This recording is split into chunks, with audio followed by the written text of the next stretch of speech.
Welcome to the Banker Lamp. Please enjoy the video. You begin by opening Google Earth and immediately orienting the view. Use the search box to fly to a target location and watch the camera move. Once done, toggle the 3D button so terrain and buildings render. This helps you judge altitude and angle. Make sure the compass is visible. Its red tip points north, so you always know direction. You'll use these initial settings in the next steps to pan, tilt, and zoom precisely while keeping spatial context intact.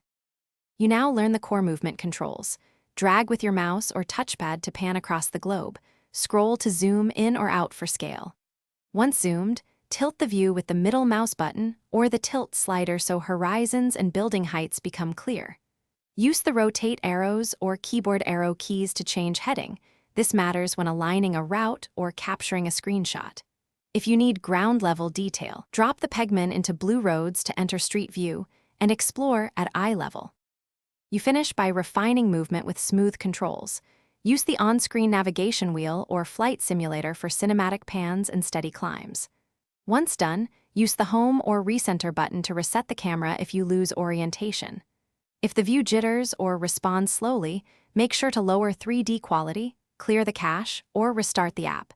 These fixes resolve most performance issues.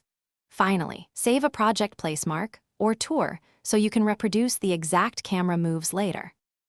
Thanks for watching. If this was helpful, leave a like and consider subscribing. See you next time.